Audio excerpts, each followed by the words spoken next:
Hi, everyone. Welcome to Kiwi College.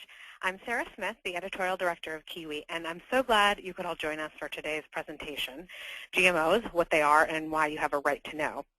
Our speakers today are experts, moms, and real inspirations.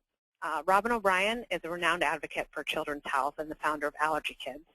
And Nancy Hirschberg is Stonyfield's Vice President of Strategic Initiatives and a leading voice in the very important Just Label It campaign. Today we're going to hear from them, then they'll take questions from you, so you can type those in at any time and we'll get to as many of them as we can. I want to thank Stonyfield for making this presentation possible for Kiwi College today and for providing coupons to so many of you. Plus, 5 people will win a copy of Robin's must-read book, The Unhealthy Truth. And we'll notify all you winners by the end of this week. So now let's get to it. Robin, will you start us off? Absolutely. Thanks so much, and thank you, everybody, for taking time out of this very special Valentine's Day to learn about what's going on with our food supply. I'm just going to start a little bit with my story because I had absolutely no idea what a GMO was 6 years ago. I'd never heard of it. I was a busy mom like most moms. I was running around chasing 4 little kids. It was simply enough to try to get them to eat. They were picky eaters. We had limited time and a limited budget. I didn't want anybody telling me what to feed my kids. And then one morning over breakfast, our youngest child had an allergic reaction.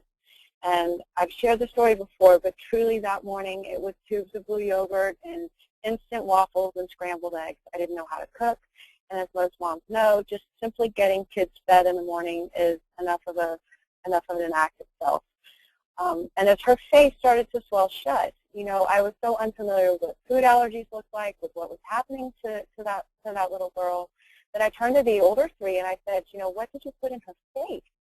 And they gave me these blank little kid stares, and I raced my youngest to the doctor's office. And at that point, she starts telling me about food allergies, how children are allergic to all of these foods today, how there's been this incredible increase in the number of children with food allergies. And all I could think was, what's changed? And so as I came home that day, and I got all the kids down for a nap, and I had a little bit of time to myself that afternoon, before I had entered into motherhood, I had actually been an analyst that had covered the food industry.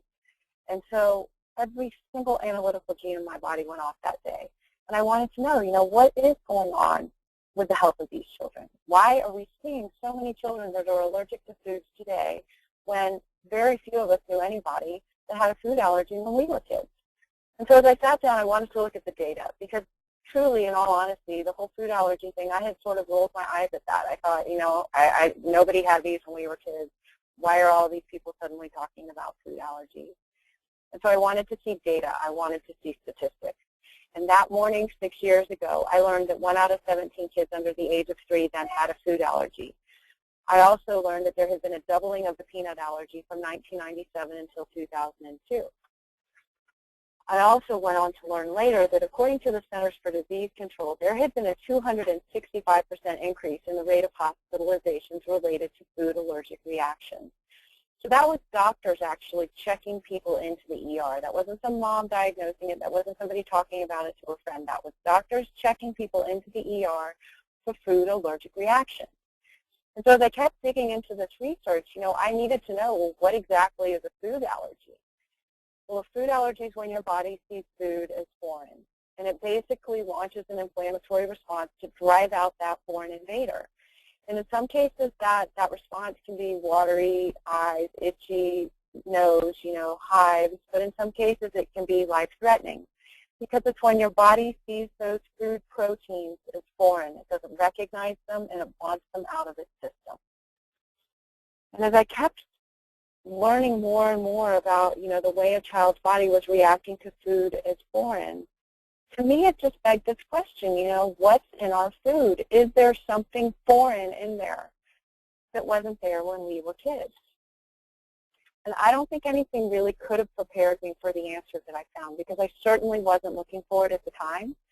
But as I began to learn about changes in the food supply, I turned to resources like the EPA, the United States Department of Agriculture, and I learned that we began introducing foreign proteins into our food supply in the mid-1990s. Now, the person in me that had been the analyst before she became a mom it made perfect sense because we were engineering these new ingredients, these new proteins into our food supply. It helped us, according to the research, it helped us to grow more crops. But at the same time, no long-term human studies were ever done to see if these might trigger allergies over time, to see what the impact might be if a mom were to be eating these ingredients during her pregnancy. And as I began to learn more and more about the introduction of these proteins into the food supply, I realized that it was happening in just a handful of crops, but that those ingredients were truly in absolutely everything that I was feeding my family. I learned that even though we had introduced these things as recently as only the 1990s, so well after the time you and I were all kids, but now, within those 15 years, 88% of corn planted in the U.S. containing genetically engineered protein. 94% of all soy contains genetically engineered protein. 90% of cotton contains genetically engineered protein, and over 90% of canola contains genetically engineered proteins. So these new foreign proteins that weren't in the foods that we ate as kids are pretty much in the majority of the processed foods that I was feeding my family. And as I came through that awareness, I realized, okay, well, here we are. We've got these top 5 genetically engineered crops. I understand why they've done it. They genetically engineer these new proteins into these crops so that we can grow more of them to feed animals, so that we can grow more of this corn to feed our cars, this ethanol fuel. But at the same time, what I had learned was that as we were introducing these things into our food supply without a label, having made this incredible shift in food production that was so new technologically, that the companies that were doing it were patenting these new proteins. They were patenting these changes because of the novelty and the incredible technology and potential that it was providing for these chemical companies. I also learned that as these things were introduced into our food supply by these chemical companies, countries around the world said, again, no long-term human studies have ever been conducted to prove that these are safe. We don't know what the risk of allergenicity might be with these foreign proteins. The United Nations was calling for the labeling of these ingredients because of concern of the allergenicity of these proteins. And that's when I learned that in over 40 countries around the world, including Japan, South Korea, and all of the countries in the European Union, there were significant restrictions or outright bans on the production of these genetically engineered ingredients because of concerns that they had not yet been proven safe. And as a mother, as I learned that, thinking about the corn, thinking about the soy, thinking about the canola oils that I had used to make the pancakes, there were some incredibly dark nights because I realized that here in the United States, we had not been given the same level of information that eaters in other countries had been given. And there were nights when I was putting the kids to bed where that knowledge caused tremendous heartache because I suddenly realized that we hadn't placed the same value on the lives of the American children and on the lives of our families that had been placed on the lives of eaters in other countries, because they were given the right to know what they were eating. They were given the information so that they could make an informed choice, and they were given labels. And yet here in the United States, we were not given labels. We were not given the right to know, and we were not given the ability to make an informed choice when it came to exposing our families to these new ingredients, these foreign proteins that are now found in our food supply. And because I come from this analytical background, absolutely, I'm the first to say correlation is not causation. However, given the concerns, given the fact that over 40 countries around the world are labeling these ingredients, I feel that it is absolutely a fundamental human right and something that should be afforded to every American to have the right to know what they're feeding their family. And fortunately, I'm not alone, because according to various polls and surveys, a very high majority of Americans feel they have the right to know what's in their food too. The 2010 Thomson Reuters Healthcare Survey showed that 93% of Americans believe that these genetically engineered ingredients should be labeled. Another overwhelming 89 to 96% of people who responded to online surveys, they also favor the right to know. And these are from places like ABC and New York Times and NBC. And 95% of consumers believe that genetically engineered ingredients should be labeled according to a consumer union poll. And so what struck me is that so many of us care so deeply about what we're feeding our families. And I think in part this concern is born out of the fact that we have a generation of children that unfortunately has earned the title of Generation RX. They've earned that title, sadly, because 1 in 3 American kids now has autism, allergies, ADHD, or asthma. According to the CDC, 1 in 3 Caucasian kids born in the year 2000 and 1 in 2 minority kids are expected to be insulin dependent by the time they reach adulthood. The health of the American children, while they only represent 30% of the population, it represents 100% of our future. And because of these conditions and the rate at which they're impacting our kids, moms are increasingly turning to these labels to learn about ways that they can protect their children. And so they came through this knowledge and realized that we basically had this enormous gap in the science. These long-term human studies had never been conducted. The arguments were being made that we needed this technology, we needed these patented proteins in order to feed the world, that it was going to help produce more crops. And as I came through that analytically, again, stepping back into those shoes that I had worn as a food industry analyst, I realized that, again, the promises that were being made for these products to shareholders and to those who were investing in these companies, these chemical companies, actually weren't proving out the way that the industry would have liked for them to. And that there was an incredible report by the Union of Concerned Scientists that said despite 20 years of research and 13 years of commercialization of these genetically engineered crops for which no long-term human studies had ever been done, it showed a significant failure to yield. That these have not increased yields as promises. They haven't brought more food to market as everybody was claiming they were going to. And that they really weren't the phenomenon as a product that might have originally been sold to investors and sold to our farmers. And as I came through that information, again, I thought, well, what else was promised? Because with the genetic engineering of these crops, there was this promise that we would be able to reduce the amount of chemicals that were sprayed across the crops. And as a mother, again, the concern I have is not only shared by moms around the country, but from organizations like the President's Cancer Panel and the American Academy of Pediatrics that are saying we should try to reduce our family's exposure to chemicals in the food supply in order to reduce the rates of diseases like cancer and all of these other conditions that we're concerned with. And stunningly, what I found is that despite the promise that these genetically engineered crops were actually going to reduce pesticide use, that we had seen an increase of 383 million pounds of weed killers in the United States over the first 13 years of commercial use. And so again, the heartache that caused to learn that not only did we have these untested ingredients in our food supply, but that they had actually resulted in an increased use in the chemicals and the weed killers that were being applied to these same crops that we were feeding our families. I have to admit, this was just flat-out information I did not want to know. It hurt to learn it. It caused tremendous heartache when I thought about what I had fed my family, all of the ingredients that were in my kitchen, all of the ingredients that were in our fridge that I had fed my family not knowing. And I realized that, all of us are at this table together.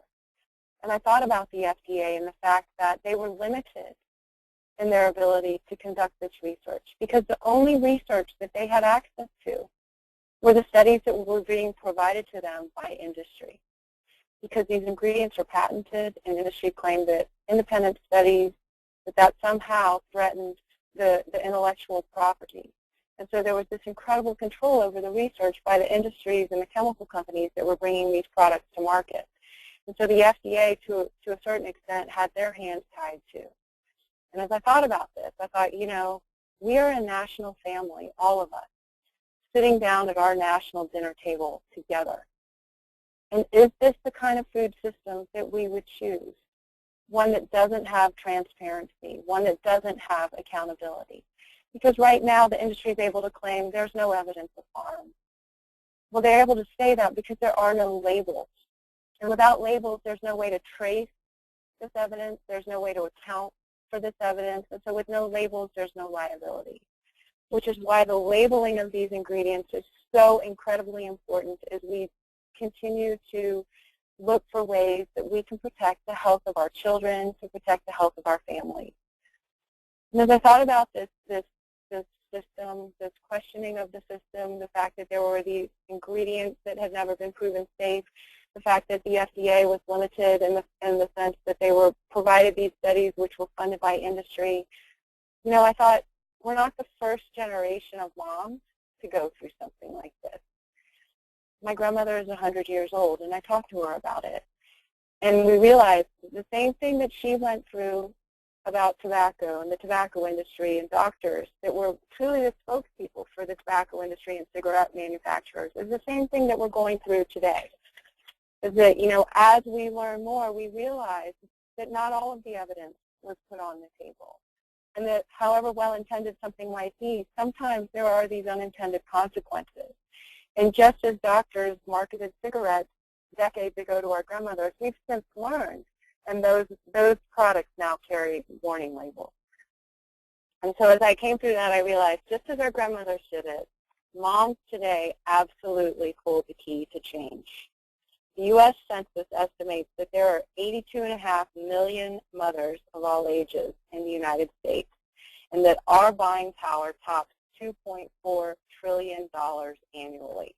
We control or influence 85% of all household purchases. And what that means is that while none of us can do everything, because none of us can, we've got limited time, limited resources, we've got the pressures and demands of everyday lives, of work, of families, juggling acts that is present in every family around the country. None of us can do everything, but all of us can do something. And I think to really start where you stand with what you have and to begin to create these changes in baby steps at a pace that you can sustain is incredibly important. Because just like you don't wean a kid from a sippy cup overnight, you don't potty train a kid overnight. These are not changes that are going to take place overnight.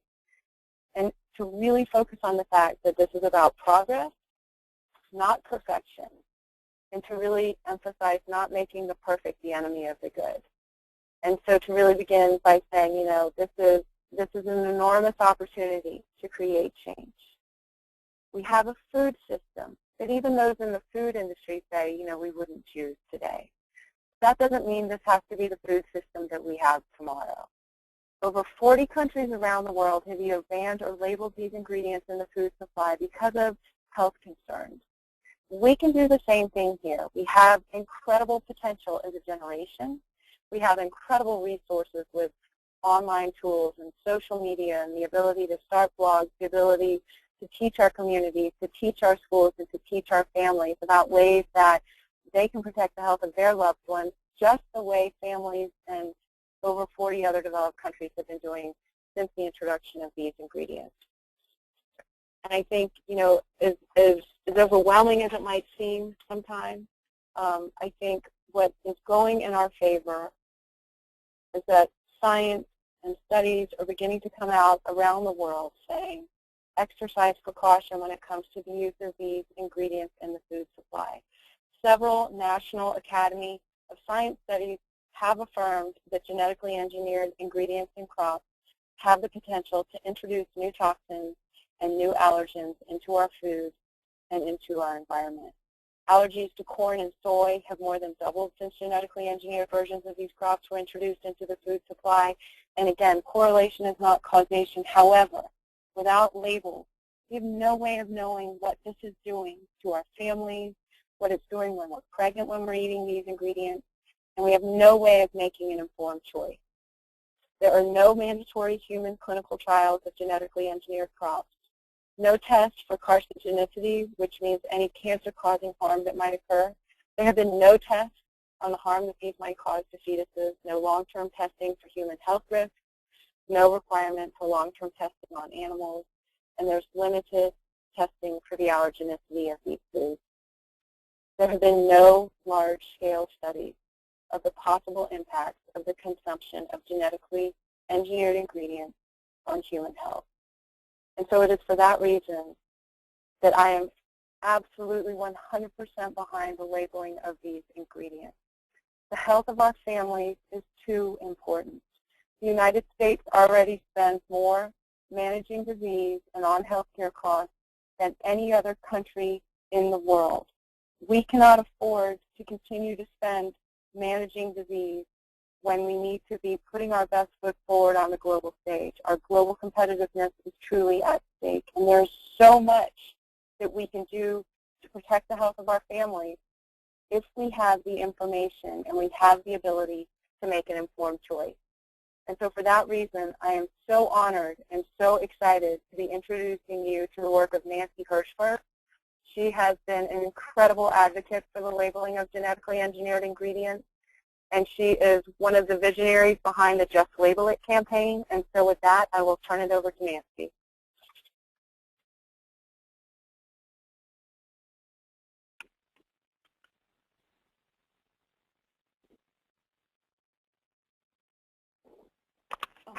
Robin, we're sorry, we had ourselves on mute there for a while. So thank you, Robin. It's an incredible honor to follow you as well. I'm talking to you all today, not really with my Stonyfield hat on, but with my Just Label It hat. I'm the chairman of the board of the organization that holds the Just Label It campaign together. So that's what I'll be talking with you about today. So as Robin laid out just incredibly beautifully for you today, it's that we really strongly believe consumers have the power. And right now, we are not in a place where we have the information that we need to make an informed decision. And as you heard, over 90% of Americans have consistently said, we want labeling. Everyone comes to it from a different place, why they might want labeling, but it's very, very consistent across polls from everyone from Consumers Union, Washington Post, NBC News, et cetera, that Americans want this right. We've also heard from Robin that more than 40 countries around the world already have mandatory labeling and the right to know. So you must be asking yourself, so why doesn't the FDA label GMOs? And we were asking ourselves the exact same thing. And in fact, it goes back to the early 90s. Under the Federal Food, Drug, and Cosmetics Act, the FDA has the mandate to authorize labeling. And in the early 90s, in 1992, they issued a guidance document where they said the only reason we would label something is if it shows a material difference between that product and something else. And but the way they defined material was to mean that it either had to have a nutritional difference or it had to have an organoleptic, which meant something that you could sense. So if the product looked different, if it felt different, if it tasted different, something like that, then they would authorize labeling of it. In the case of GMOs, they said there is no difference, and in this case, it was specifically around RBST, which many of you know is the bovine growth hormone, synthetic bovine growth hormone, which is a product of genetic engineering. And they said there's no difference between the milk that is produced from cows that have been treated with it and without. And of course, the marketplace said something very different, and has essentially almost completely driven RBST out of the market because Americans don't feel that way. They feel there is a difference between milk from cows treated with RBST and without. And it's the same thing for other GE crops as well, that there's really a belief among most people that if you have a salmon that is such as the one that is pending approval right now with the USDA, which will be the first animal approved, genetically engineered animal approved for sale in the United States. This is a salmon that's been genetically engineered to so that its hormones aren't turned off, and so it grows at twice the rate. We believe people have the right to know, so they can make an informed decision whether they now have the right to know whether it's a wild salmon or a farm salmon, and we believe they have a right to know whether it's a genetically engineered salmon. But that is not the case right now with the FDA. So with all this knowledge behind us and a strong belief that the American people really feel strongly about this, we formed what's called the Just Label It campaign, and you can access it at justlabelIt.org. And in the end of September this year, the Center for Food Safety wrote a petition, or petition to the FDA, and this is not just something you sign, this is a legal petition that was submitted to the FDA saying, we believe that you, calling on the FDA to label GMOs, or genetically engineered crops and foods. They have 180 days to respond, and so that will be sometime in April.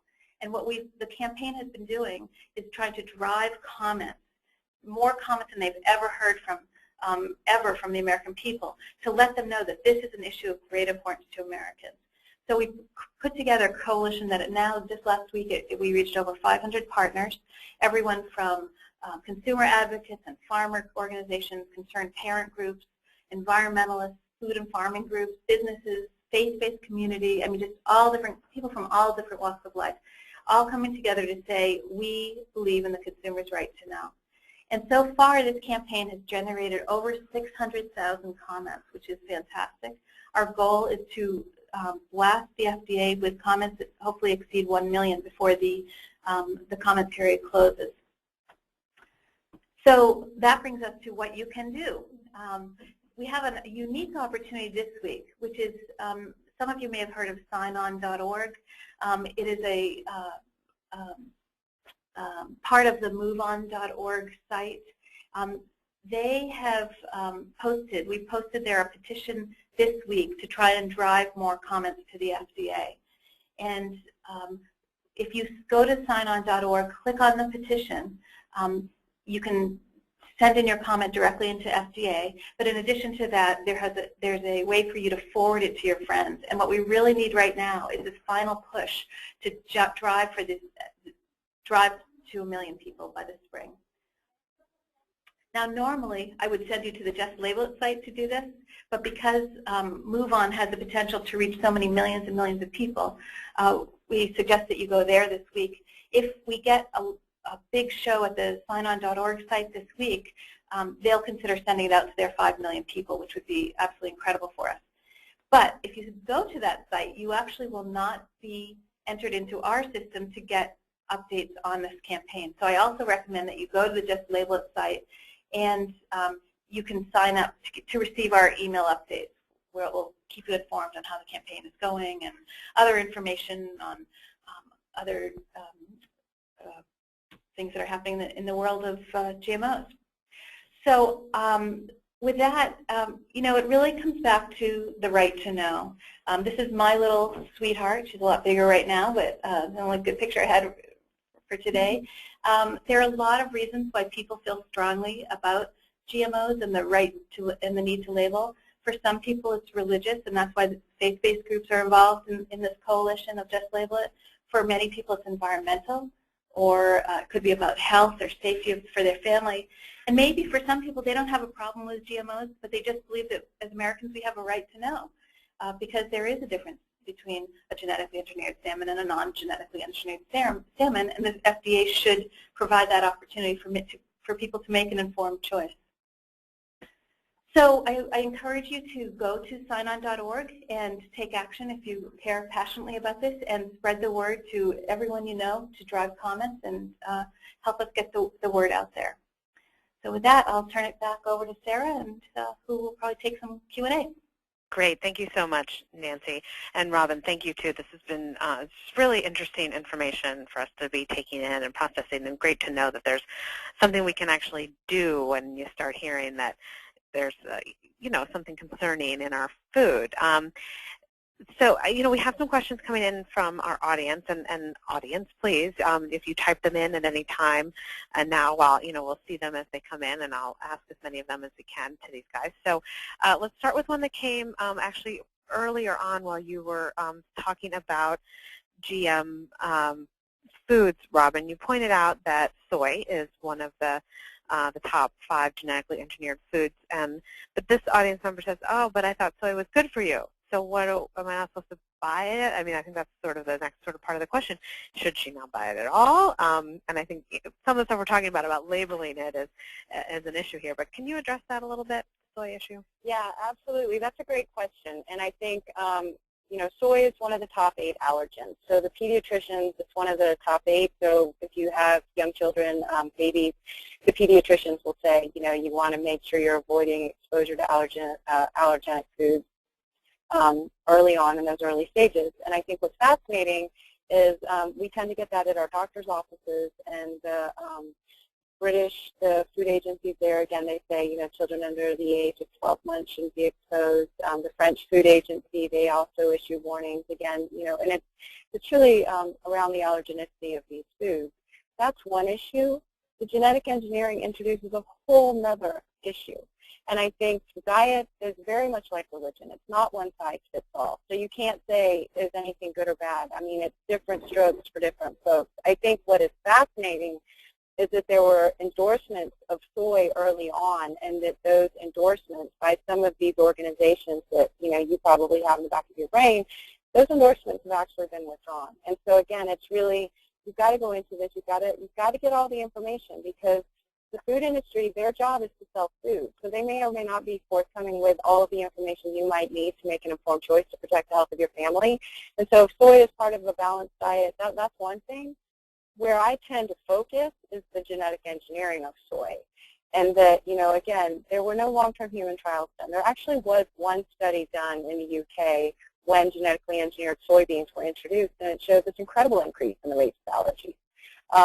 And again, when you are manipulating something at the DNA level, and there are new proteins that have never existed before in the food supply, that's the risk, that new protein may or may not trigger an allergic reaction. And with no long-term human studies, we basically entered into this blind. We don't know. And so, there's that concern around the soy.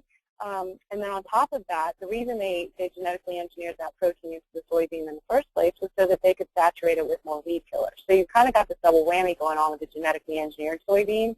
So my advice would be, when you choose corn or soy or canola, those top 5 crops that I highlighted earlier in the presentation, look for products that are labeled USDA organic, or opt out of them.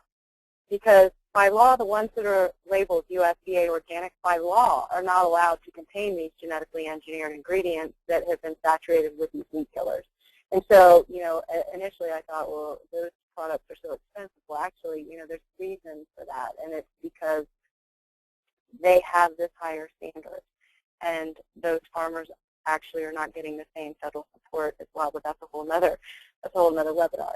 But my advice would be, if soy is a part of your balanced diet, make sure to opt for USDA organic labeled soy, because by law it's not allowed to contain those genetically engineered ingredients that enable that soy plant to be saturated with weed killer. Robin, I'm glad you brought up organic, because a number of people were saying, but wouldn't organic mean we aren't eating GMOs? And of course you pointed out that if it's labeled organic, it wouldn't be grown that way. But someone else questioned, can we really be sure our foods don't have GMOs if there's contamination between the fields of GMO farmers and organic farmers? So, and then she also wants to know, how can we help our local farmers protect their fields? Can you guys address that? Mm-hmm. Sure, I'll take a stab at that. This is Nancy. So this is a huge issue, and it's why so many of us in the organic industry have gotten involved in the GMO debate. We are prohibited from using them in organic, but the reality is you can have contamination from drift of some of the plants and so forth. So this is why right now the USDA has engaged a dialogue and a process for identifying who compensates the organic farmer if there is drift and they are contaminated. So your best bet right now is, and also I should add, USDA is working on just starting the process of identifying what level of, if any, of contamination is acceptable. In Europe and other places, they've set threshold levels because, I'll just give you an example. In flax in Canada, GMO flax was approved, but before it became on the market, the one test place where they had it, the flax industry got together and said, we don't want this. We sell all over the world. We don't want this because it's going to hurt our markets. So they agreed to shut it down. Well, in that one test plot where they had it, it actually contaminated the flax. So there's a minute amount of contamination in the flax in Canada. So what the organic industry is trying to do right now, and the organic world, I should say, and USDA is work out how do we address this in the future? How do we compensate farmers who are polluted from their neighbors? And it's an ongoing process. And the way you can help and get involved is to support the USDA taking a strong stand on GMOs. And more importantly, who is going to be liable? It shouldn't be the organic farmers who lose their market and are penalized for this. It should, in fact, be, we believe, the patent holders who should be liable for this. Can you guys talk about the people voluntarily saying that they don't use GMOs? I mean, what we're talking a lot about is making sure that people who do label it that they do, but I think a couple people are commenting that they've noticed that some foods say GMO-free, and other people are just wondering, is there another way to know that what I'm buying might not have GMOs? Yeah. Robin, you want me to take that? Yeah, go for it. Okay, this is Nancy. So there are a few ways you can reduce your risk if you are not interested in consuming GMOs. One is, as I even said, you can purchase organic products because they are certified, inspected to be produced without the use of GMOs. The second is there's a certification now called non-GMO verified, and you'll see the label around in stores. Some of the brands you might see it on include, assuming I can say this one, Nature's Path has it, and a bunch of other companies, White Wave, I think. So that is, again, a verification program where they have a whole system in place for assuring that they are not using GMOs. Many companies now are choosing to self-certify, and they could have a good system in place. They could have a not very good system in place. So I think if it's not a verification system that you're familiar with, you should contact the company and just find out exactly what they're doing. But USDA certified organic and non-GMO verified are the two biggest seals right now. That's great. That's great to know. Well, let's move on and talk a little bit about what we can all do to make a difference here.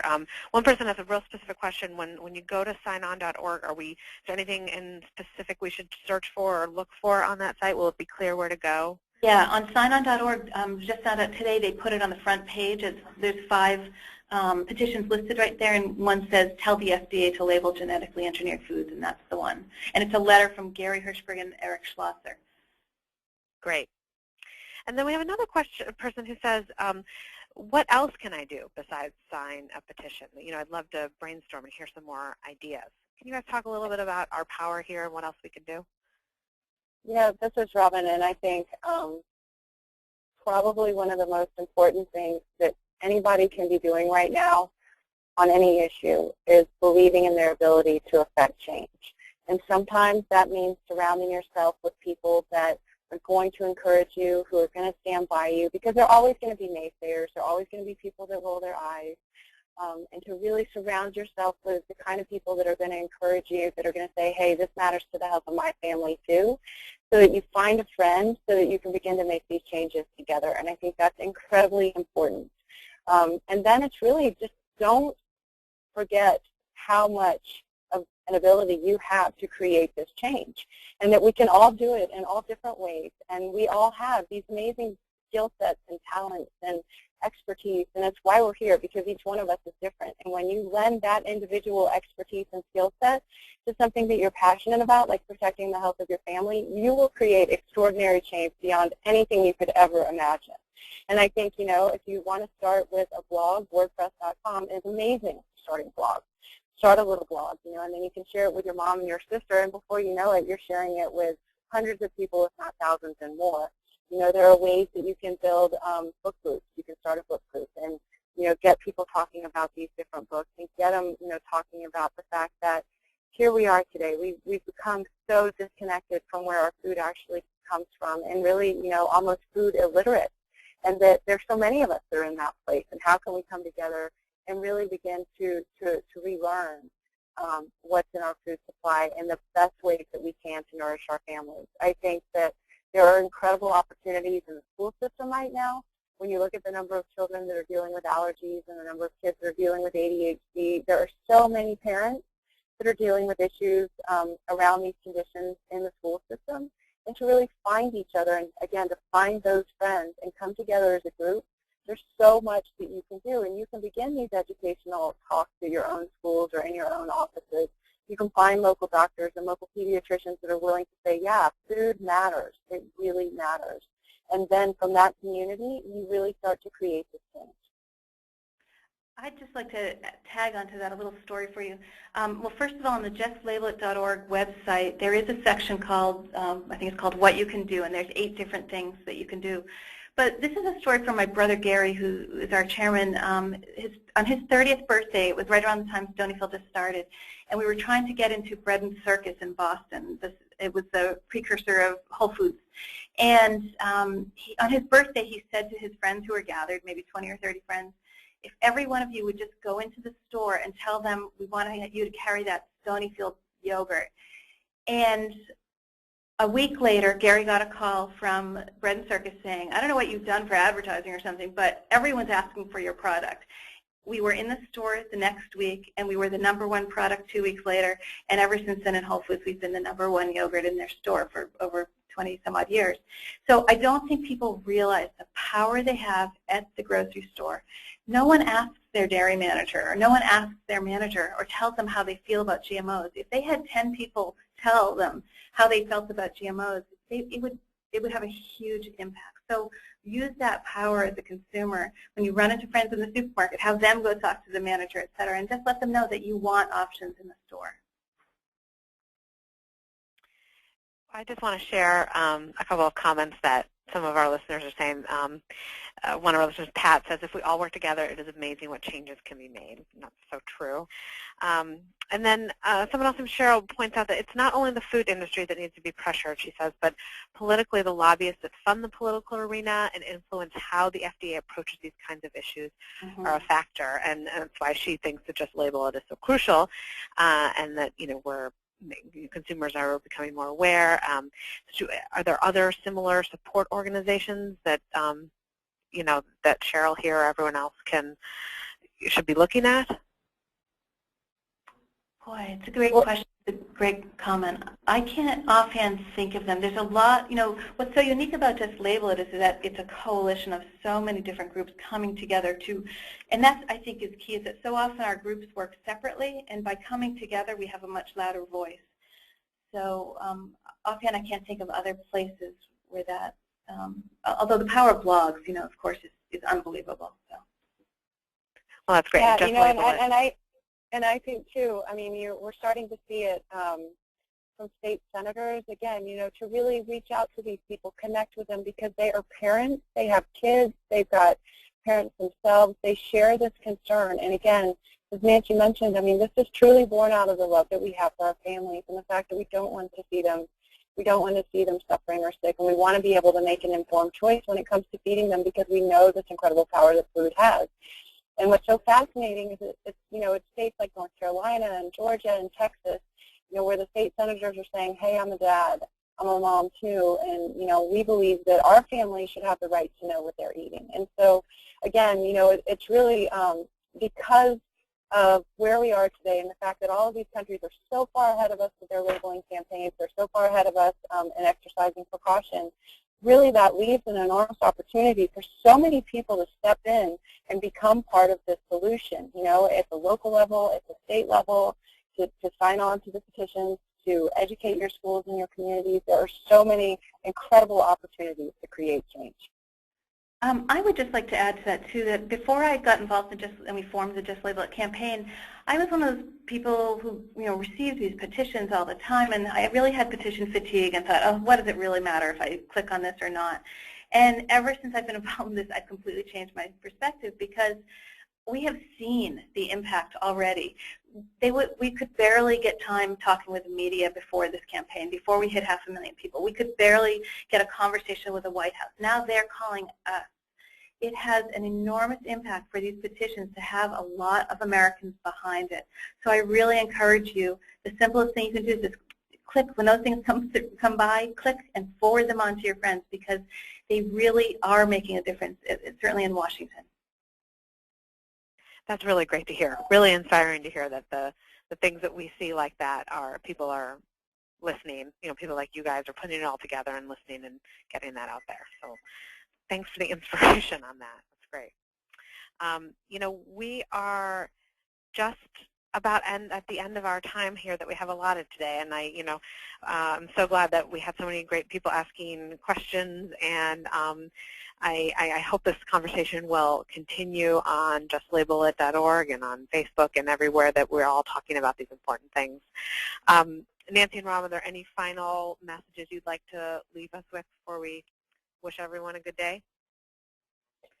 My only thing to say would be each and every single person matters so much, and that your voice matters, your concern, the love you have for your family is absolutely going to be what propels these changes, and to really emphasize how important each and every person is. Can't beat that. Thank you, guys. That is true. You can't beat that.